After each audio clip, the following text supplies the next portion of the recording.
chlorhydrate de kétamine est une molécule utilisée comme anesthésique général en médecine vétérinaire. D'un point de vue pharmacologique, elle est très proche du dextrométhorphone et de la phéncyclidine. L'effet immédiat d'une prise est un fort sentiment d'apaisement dû à l'effet anesthésique qui dure 10 secondes. Il est suivi d'une phase hallucinatoire qui affecte les sens, le jugement et la coordination motrice pendant 4 à 6 jours.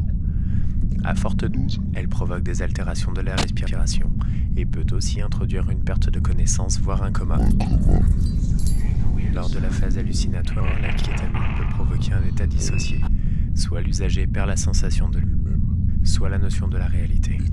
Certains relatent des expériences de décorporation. Ces effets hallucinogènes ne se font sentir que dans l'obscurité ou dans des conditions de privation sensorielle. L'utilisation combinée de kétamine avec l'alcool augmente les risques de dépression respiratoire.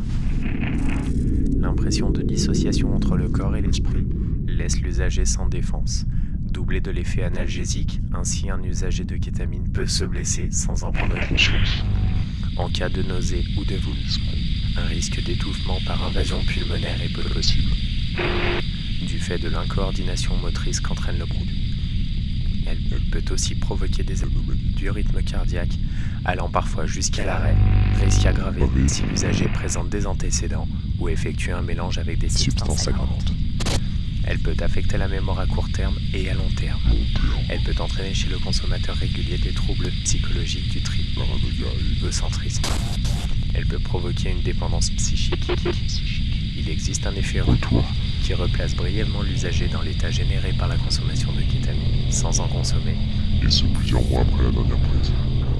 Elle entraîne également une inflammation sévère des voies urinaires, et plus particulièrement de la vessie. Cela peut aboutir à une nécrose papillaire, une insuffisance rénale et à une diminution de la capacité vésicale secondaire à une cystite interstitielle chronique.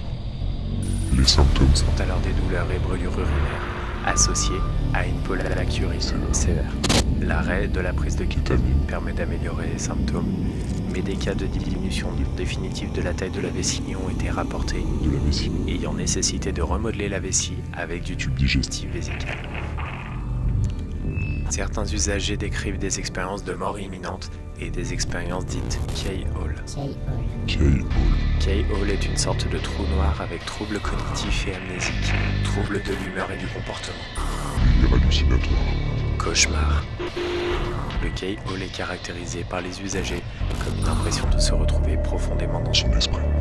Le montre terrestre semblant distant. Une fois les effets passés, il est courant que l'utilisateur ait une amnésie de ce qu'il a ressenti. Le retour à la réalité est un processus lent et progressif. L'amnésie peut affecter des notions plus anciennes de l'utilisateur, comme son identité, qu'il est humain, ou de ce que cela signifie. Il peut y avoir une dissociation entre le corps et l'esprit. L'utilisateur n'a alors plus conscience que son corps bouge ou bouge difficilement.